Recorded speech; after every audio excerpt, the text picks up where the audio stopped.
Man, what's up, everybody? Welcome back to another episode of EOS. It's 1090 Jake, man. I'm rocking with y'all, and y'all rocking with me. And for this video, we're gonna be speaking on two Florida teens that murdered a 14-year-old boy and left him to turn into a skeleton before his body was found.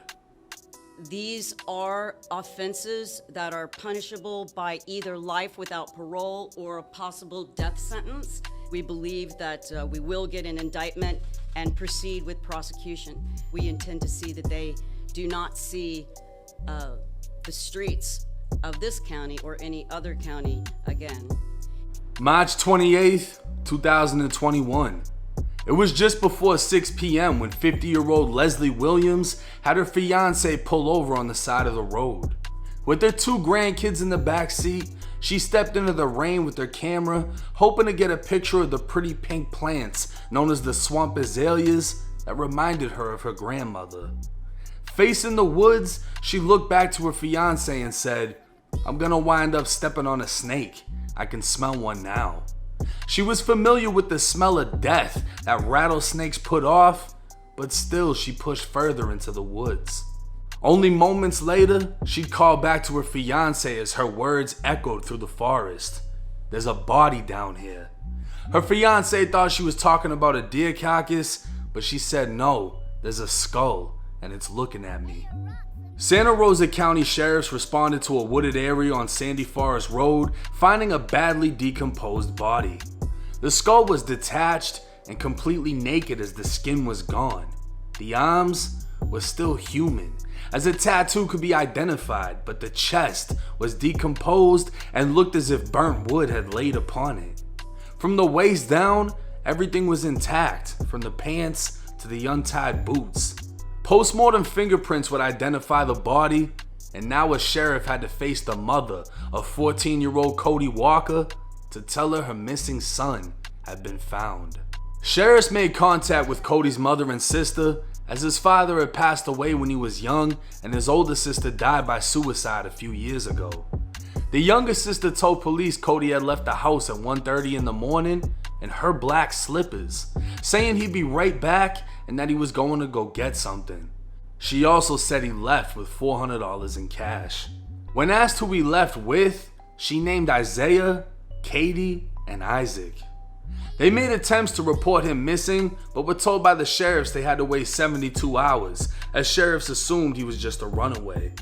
The family was forced to make their own missing persons posters, sharing it through social media and spreading the word around town. The day after Cody's body was discovered, investigators would find a single .40 caliber shell casing by where his body was found. Following an autopsy, the medical examiner spoke with the family, sharing the gruesome details of Cody's remains. His face was mostly skull, except for skin left around his mouth, leaving the examiner to believe his mouth had been taped shut before he was executed. The 14-year-old was shot point blank in the face and chest, a total of 3 times. Investigators looked into the names of those Cody left the house with. First identified was Katie Holmes, a then 29-year-old with an extensive criminal history. An interview would be conducted, and Katie would be listed as a cooperating witness. Katie stated she was the girlfriend of 18-year-old Isaiah McCullers, who goes by the name Zay. She lived with him and his friend, 19-year-old Isaac Daniels, who went by the name Zoe. Katie claimed the night Cody went missing, Isaiah and Isaac left the house without her knowing and took her car. They didn't return until the sun was up in the early morning hours. Days later, she'd asked what they did with her car, and Isaiah said they probably went to get new tires. She asked him why, and he said Cody. She asked if they ran over Cody, but he said no, before saying he got what he got. She asked if he shot him, and he said point blank. Isaiah then told her him and Isaac picked Cody up in Pace, Florida. Isaac was driving and Cody asked if they could go to his uncle's in nearby Pensacola. Once they left Pensacola, Cody asked to be taken to Baghdad, a rural area in Florida.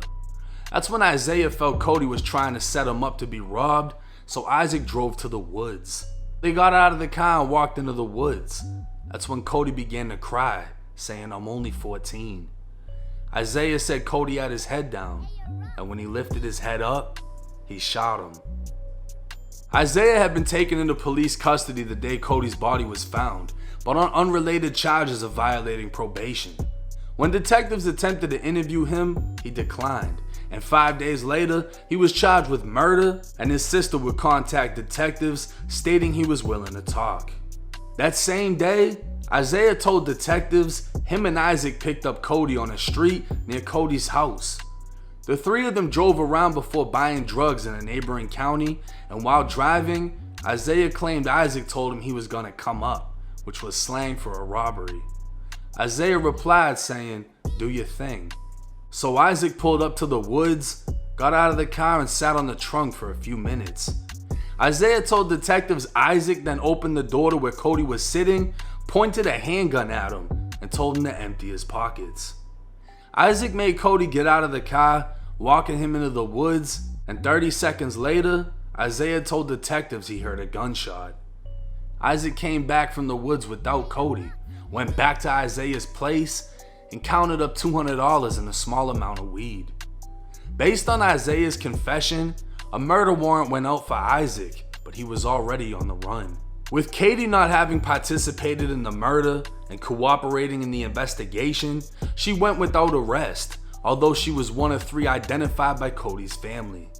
Isaiah would fight the case for over a year before pleading guilty and getting sentenced in August to 25 years in prison, followed by 10 years of probation. Isaiah was 19 at the time of his sentencing. Isaac would remain on the run for over a year and a half before being arrested in Alabama on November 9th. The 21-year-old faces murder robbery charges, faces up to a death penalty, and with his co-defendant cooperating against him, will have no choice but to plea out to an insane sentence or face the life sentence without parole that will come with trial. All of this because an 18 and 19-year-old wanted to rob a 14-year-old boy for $200 and some weed. Identified by the rose tattoo on his arm and his post-mortem fingerprints, his face was left skeletonized. A confidential witness would turn in the .40 caliber gun used to kill Cody, and ballistic evidence would match the .40 caliber shell casing left at the scene. The medical examiner told the family that Cody was shot a total of 3 times, but only 1 shell casing was actually found, meaning if he was shot 3 times, they must have removed the other 2. And another key detail is Cody's sister said he left the house with her slippers on, but he was found with a pair of boots, and the witness that found his body said the boots looked like something out of Walmart that an old man would wear. The family also didn't recognize the boots, which makes it seem as if they either gave it to him to walk into the woods with or placed it on his body after the fact. But either way it goes, a guilty plea or guilty sentence for Isaac can be expected within the next 6 to 12 months. Now this case, it's disgusting. 18, 19 years old, and in the back of their mind, they're like, we're gonna rob him and take what he has. And for whatever reason, thought to execute him, shooting him point blank, walking him into the woods as he's crying, saying, I'm only 14. He knew what was about to happen. Just think about that for a second. At any fucking age, it doesn't even matter. Never mind being 14. Imagine being walked to your death, knowing the person that's about to do it to you, and the feeling that you have looking down at the ground before looking up and everything turns off. That was the end of his life. Imagine being the mother and the sister having a medical examiner tell you. And I reached out and I actually spoke to the sister.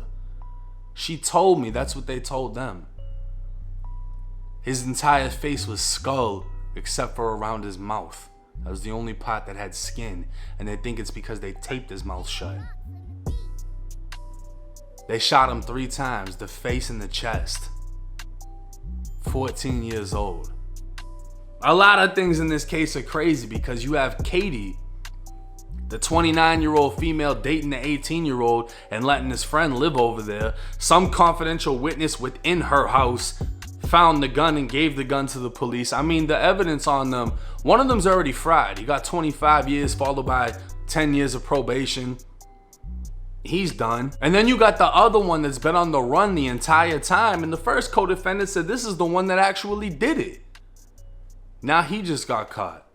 He's out of there. Guarantee you he's gonna plead. Hey, we're gonna offer you a 30-year sentence. You might as well take it. You're getting a mandatory life. And the amount of evidence against you, there's nothing to fight in the fucking case. The other kid did lie though.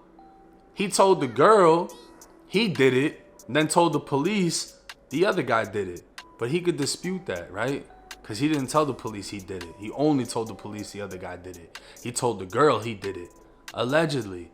And they're gonna argue, well, is she a credible witness? Because I can show you 15 of her fucking mugshots for drugs and counterfeiting. And it's literally like, you ever been locked up when you see the wall of meth heads and it's like before, after? Amy Winehouse is in damn near every juvenile detention center in the state of Florida. They're gonna have all the before and after pictures. That's how Katie's looking. Dating borderline fucking, you know what I'm saying, underage kids. 29 with an 18-year-old boyfriend that's got a 19-year-old friend. So they can argue that, but I don't think there's much that he can do to get a sentence less than what his co-defendant got. It's fucked up. And literally it's cases like this that the government tries to use as to say this is why weed should be illegal, because it leads to people getting killed over money.